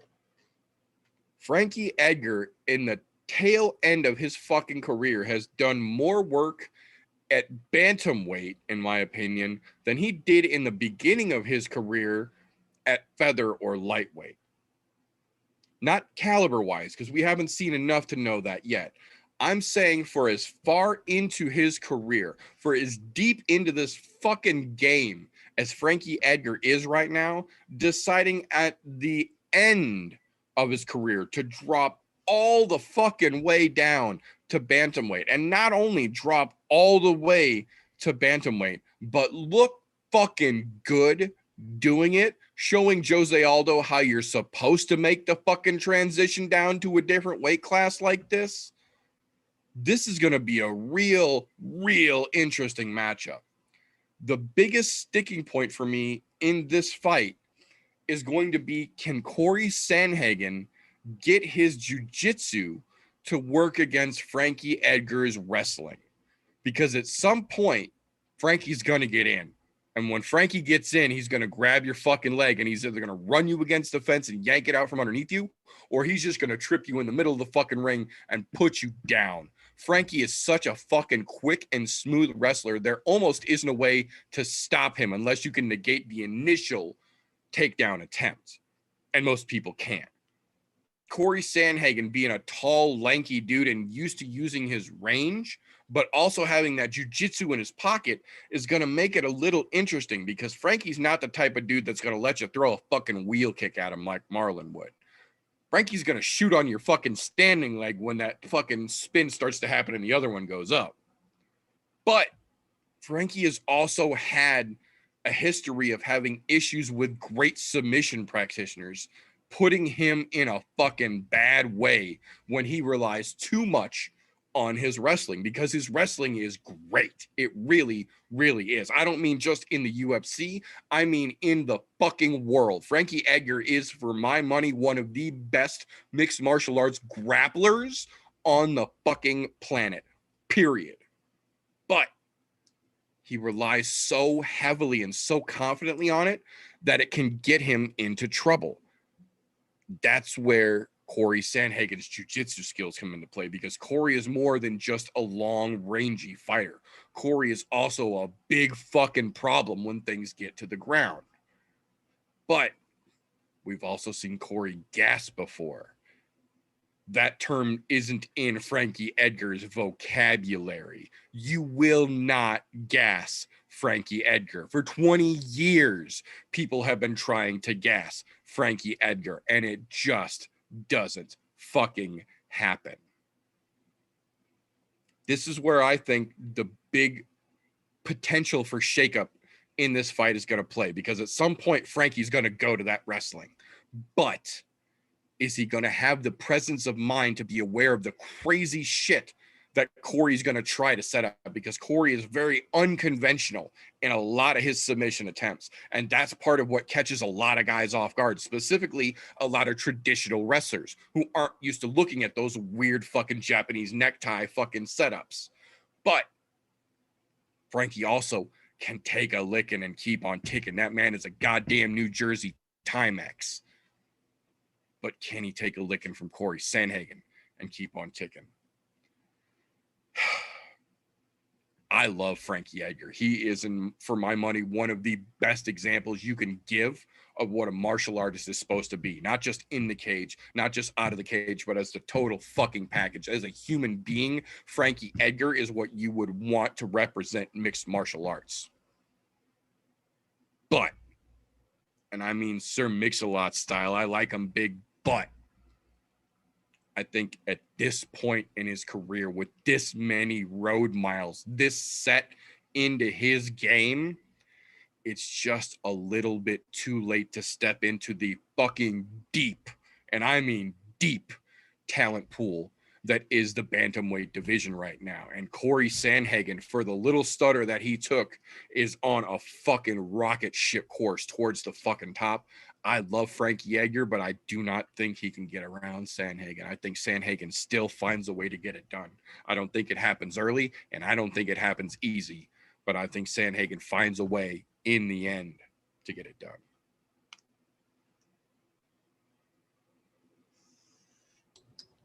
All right, here we fucking go. One, Corey Sandhagen does not have the gas tank to do this fight. Not at all. The pace that Frankie puts out is similar to that of a Max Holloway. Maybe not in the complete amount of strikes, but the amount of pace that he pushes. Him and Clay Guida cut from that same cloth around that same time, where it's been fucking go, go, go, have a great gas tank, and you'll get there.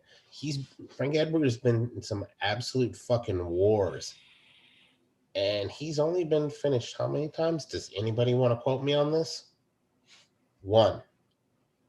By Brian Ortega. Once. He has a granite fucking chin. Ortega won the goddamn Powerball jackpot when he threw that fucking shot. Yeah, he fucking did. And he matched the Powerball. That's what that was. Corey Sandhagen, in my opinion, is overhyped. Look at the string of fights that he had coming up to his, oh my God, he's fucking great. None of them were really fucking notable, in my opinion.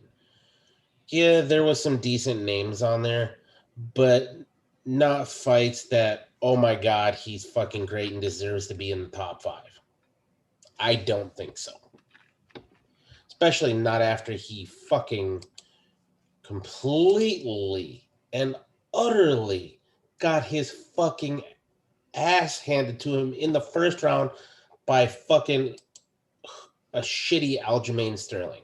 I don't like Aljamain Sterling. I'll say that bothered me. I'm not even going to fucking lie or try and pretend. That fucking fight bothered me. That pissed me off. I thought he was so much fucking better than Aljamain, and it got sloppy.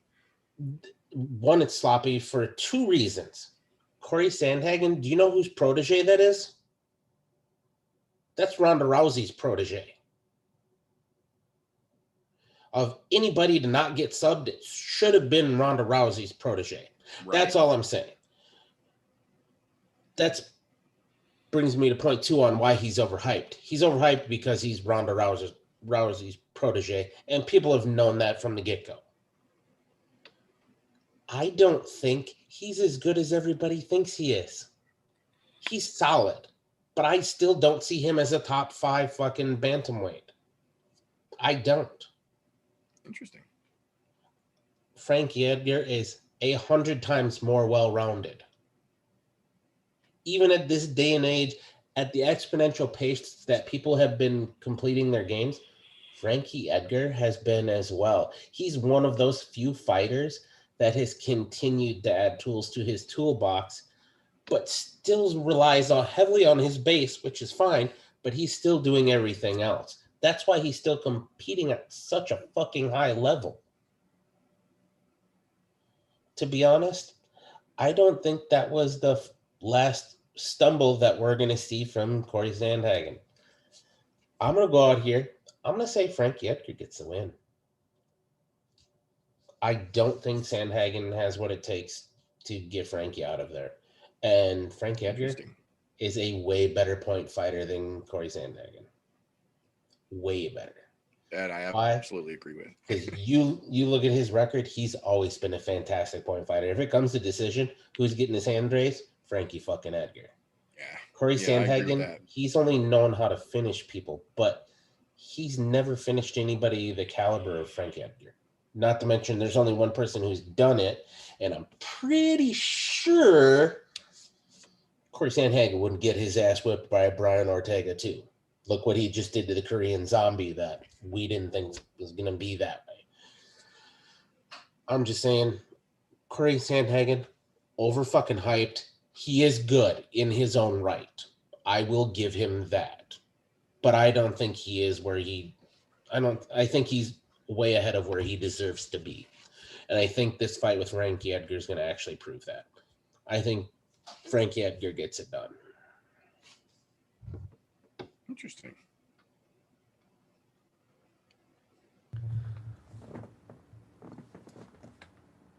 Why does it look like every time you do that, you're about to tickle somebody's balls? It's just more convenient, man. Oh, okay. Whatever you're practicing for, you don't have to tell us. It's cool. It's just more convenient to do. Let me get my mouth. Is what you want to call that? Let me bring it over, and then. Yeah. If convenience is what you want to call that, we'll let you. It's just convenient. That's also why I bought the mic like 9 months ago. So in the UFC right now, there is the 2 classes of people: the new breed that can do anything and everything at the fucking drop of a hat, and then there's the old dogs. Fuck both of y'all, motherfuckers. Fuck both of y'all. It's convenient. It is convenient. See, it's convenient. I didn't even have to touch my mouse. Kids these days. In the UFC right now, there's the two big fucking groups of fighters. The new breed that can do anything and everything that you ask them to, absolutely perfectly, to the book. And then you have the old dogs that are stuck in their ways.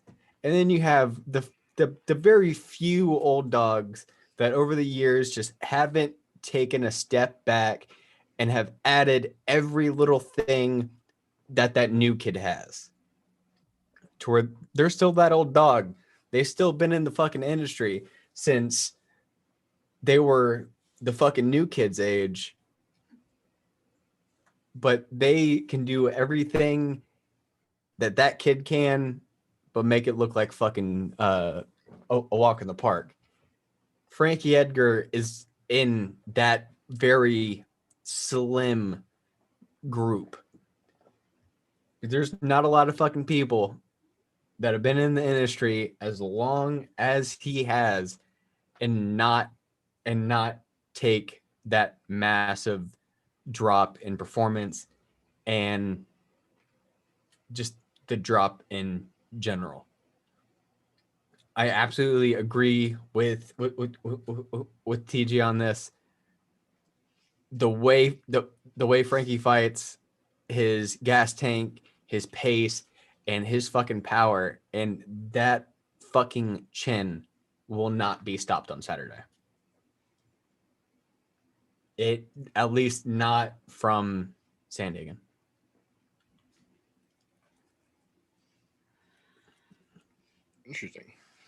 Interesting indeed. I don't know if Corey's going to be able to make it all the way to the end, but I think if he can get Frankie early, I think Frankie's in trouble. But that being said, that's going to bring us to our supersized main event of the evening, the meat of the meat and potatoes portion of this meat and potatoes segment in this meat and potatoes filled show.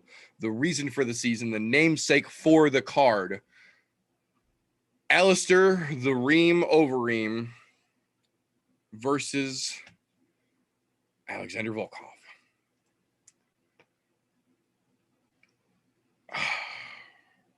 There's so much I want to say about this fight. There really is.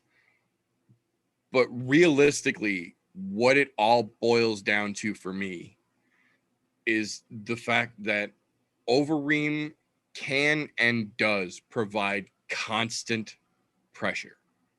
From that opening bell until he finishes you or you finish him, Overeem is going to be putting pressure on you. He's going to try and take away your distance. He's going to try and take away all your weapons, and he's going to try and impose his fucking will by just being a steady blanket of where the fuck did he come from?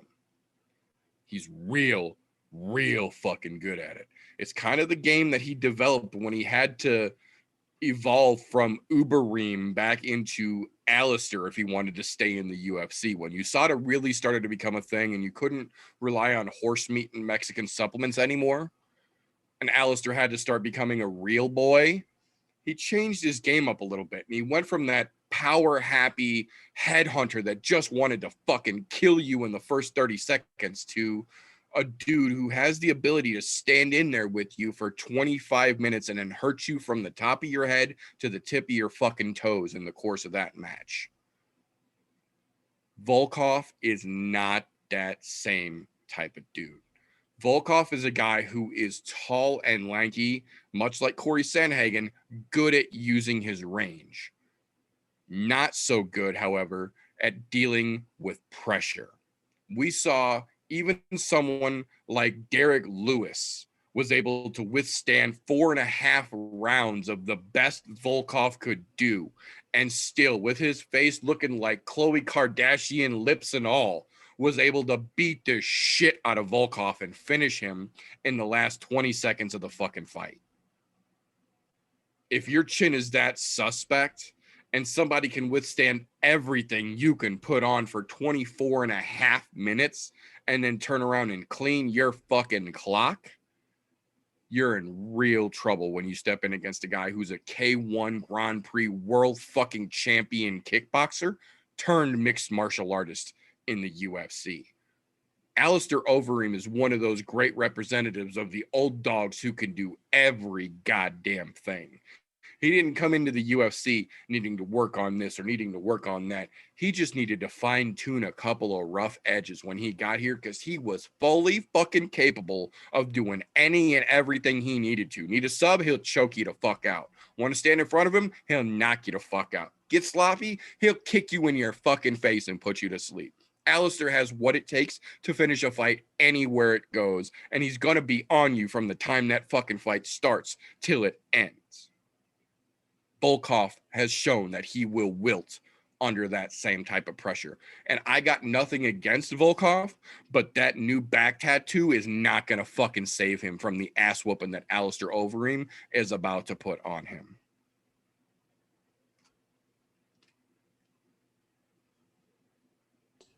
Yeah, after seeing Volkov jump from light heavyweight to, or from fucking his last fight to this, I he doesn't look quite right. What's the best way to put this? Outside of the obvious fucking what's the word? Midlife crisis, and that gigantic fuck off back piece that he had done. That is, what's the nice way to put this? Half-assed at best. Whoever he chose as an artist, I'm gonna say I'm not a fan of. To be fair, it's 1,000 times better than that fucking stingray that he got covered up. I will give him that. I'm just saying, stick with Stingray. Things were looking better. Don't get me wrong. This is the same person who went to the fucking distance with Voldemort. Yeah. The fucking distance with a shitbag fighter. Why Volkov gets to fight the Reem, and I say gets to because this is a privilege. Yes. Especially I do not understand. However, the plus side to this, Reem gets another W. And to be honest, I've been low-key pulling for Reem to get one last run at the title and one more shot at it. I'm right there with you. Before he retires, because you know what? We all know Reem is getting close to that time where he's going to hang him up. He's a very intelligent fighter. Even when you watch press conferences with him, he's very vocal in knowing what he's talking about. He's still with it. He's with it enough to understand that he's on borrowed time right now. Because unfortunately, when you get this late into your career, as phenomenal as a career as he's had, I would love to see one more fucking run at the title and him possibly even win the title. I mean, I would just like to see it for my own personal fuck everybody in the heavyweight division thing. And to be honest, what's probably going to end up happening, he'll win, and they'll be, hey, do you want to fight John Jones? And that's probably what's going to fucking happen. Because I have a feeling that that's the way that this has been playing out for how long it's taken Jones to take a fight in there. And who do you throw him in there with? Somebody like Overeem. Yep. And Overeem will go, yeah, because Jones is already a legend at light heavyweight. Why not welcome him in? And to be honest, I wouldn't be mad about that fight except for the fact that I think Jones needs to work his way up through the fucking heavyweight ranks, not just get a top 5 opponent in the fucking Alistair Overeem type situation. But either way, I think Alistair gets it done, and I think he puts Volkov to sleep. I think he's going to fucking knock him out. He's going to clean his fucking clock and set that timepiece back. Or jump it forward, one of the two, because I know we're getting close to spring. I agree. I absolutely agree. I do see where they could absolutely be trying to build Overeem versus Jones as the next matchup. But honestly, if he fucks Volkov up, if he knocks him out early and cleanly, I kind of feel like he deserves to jump Jones in the line. Like, I feel like Alistair should get the winner of Francis and Stipe, and then Jones can fight the winner of Alistair versus whoever he fights. All I'm saying is I think Alistair's already ahead of him. However, the UFC probably doesn't feel that way. That's what I'm saying. We both know that Dana's going to try and pull that card, but realistically, I kind of feel like it, unless Overeem really shits the bed Saturday night, which ain't his fucking style and is not very likely against a guy like Volkov, yeah. I feel like he should be the next in line for the title confirmed, and John can sit on the fucking bench and cry for all anyone gives a shit. Yep. Work your way up just like everybody else. Look, you did it in the light heavyweight division, became the youngest champ ever. Do it again. Well, and on that same token, tell me a guy without a single fight in a division deserves a title shot over a guy who's literally torn his fucking way through that exact division. Well, I That's a hard guess sell. if we play that card, then at the same point, fucking old Stylebender shouldn't be getting the fight with fucking no Pollock there. That's all I'm saying. Because to keep things even, to be honest, I don't think he deserves that fight. But at the same point there, who else deserves to fight Jan right now? There's no point in a fucking rematch with Reyes. Whitaker needs to sit his fucking ass down. Till's still fucking loudmouth, and there's nobody else, nobody else really stepping up to that plate right now. Yeah, but still, let him have his fucking reign. But he'll continue to reign because that's what's gonna happen. Much as all them Stylebender folks are gonna get out there. I like the Stylebender, but that's a whole different level of Pollock right there. Yeah, a couple of weeks we'll get to talk all about that one. I'm not gonna lie, I'm excited for that fight only because I am as well. I'm ready to watch. Look, as much as I hate to say this, before I know I'm way off topic here, but fuck it. I am excited to watch Stylebender just fucking eat the mat. To be quite honest, and it's not that I don't like him because I really do. He's a phenomenal fighter, and he's great for the sport. He's great on the mic. He does great press. But I'm ready for him to eat some fucking canvas. Namely, when you get to jump the line on everybody else who's worked their ass off in that division. All I can say is fuck you. Because that's the same thing I'm saying to John Jones right now. Fuck you. Yeah. No, it's going to be real interesting to see how he responds to that Polish power because that's a whole different ball game. I mean, John Jones did duck Bohovich, so there's a little common enemy there that I'll give Stylebender some credit. He's not ducking him, but I think that's a poor decision on his part. A very poor decision. And like I make a fucking point of saying credit where credit is due. Since the day he showed up in the UFC, he said, July 2021 International Fight Week, I'll be fighting John Jones at light heavyweight. John Jones ran clean the fuck out of light heavyweight. We're still at 2021, and Israel Adesanya is moving up to light heavyweight, just like he fucking said he would. There's something to be given for a man of your fucking word.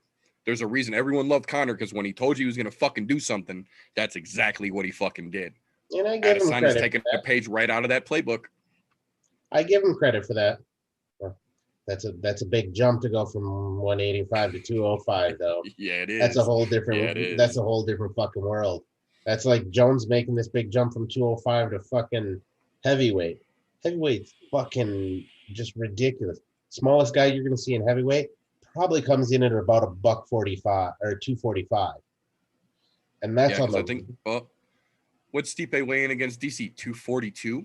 Yeah, and that was lean Stipe. Yeah. So yeah, 240, 245 is just about the smallest motherfucker you're gonna see up in those playgrounds. Fucking weird. It's a weird world there.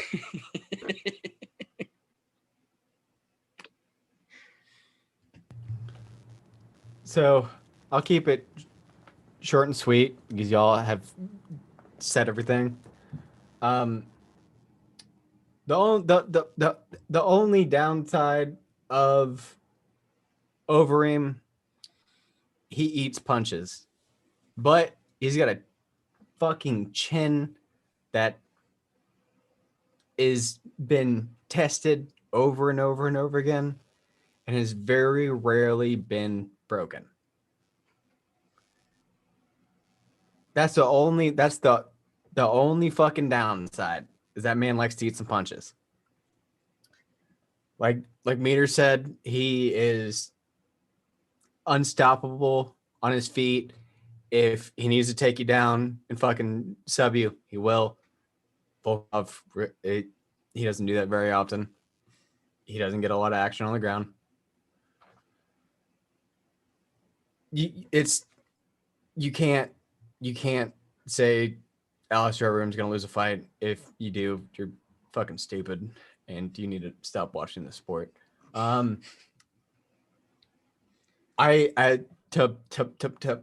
To follow up, I would absolutely love to see Overeem like like he said, but at the end of last year, coming up to the end of December, he said, I know my time's coming. I'm going to make one more run. If I get it, I get it. If I don't, I don't. And like both of you have said, he's a very intelligent person. He knows that fucking clock's ticking. So I think right now, until he sets the gloves down, that is a dangerous motherfucker. Absolutely agree with that. Absolutely agree with that. Man, realistically, if Reem puts on a fucking performance Saturday night, it's going to be real hard to fucking deny him whatever the fuck he asks for next, really. But the only way to find out for sure is going to be to tune in Saturday night and see for yourself, or maybe keep an eye out this weekend for a recap show. That being said, though, we're going to call that all for this particular episode of the I'm No Joe podcast. So I do want to take this moment to thank each and every one of you for helping us get to this crazy fucking point that we are now here in season 4. Thank you to each and every one of you, whether you're here in the chat or whether you're catching this on a replay or even listening to this in the all audio format as well. We appreciate each and every one of you. If you enjoy what we do around here, give us a thumbs up, hit that little bell down there so you don't miss an episode, and share an episode of this shit with your friends. We're trying to get this to some more eyes. If you think we're just a couple of dumbasses talking out our noses right to the fucking web camera, give us a thumbs down. We earned it and we won't dispute it. But before we get out of here, I do want to give these guys just a chance here. So at this point, if someone needs to get a hold of you after the show, RJ, how can they do such a thing? They can get a hold of me at RJ MMA Official. Over there on Instagram, come talk some shit. And neither of you, I don't think, have noticed, but since y'all have made the comment, every now and then I'm just gonna do the very subtle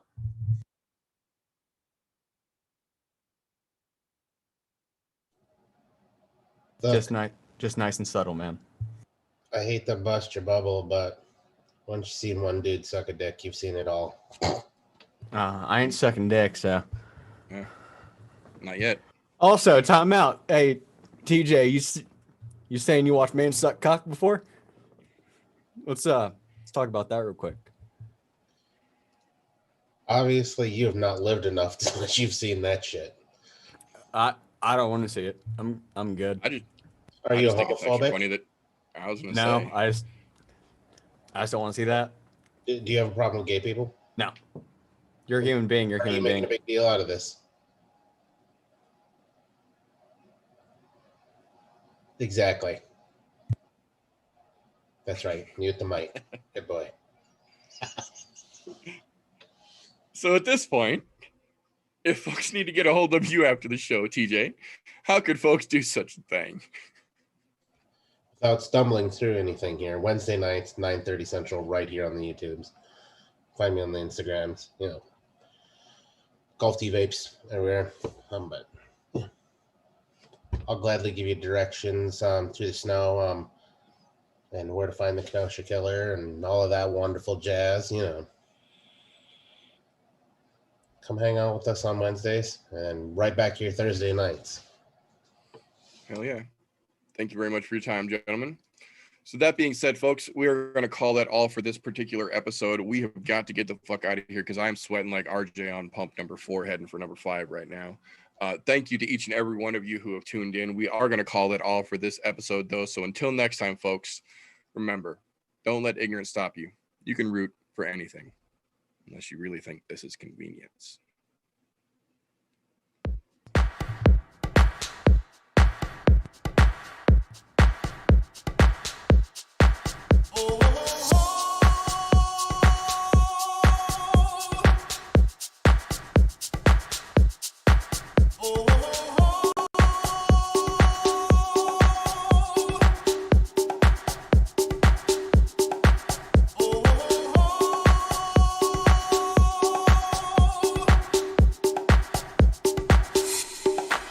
Everybody was kung fu fighting.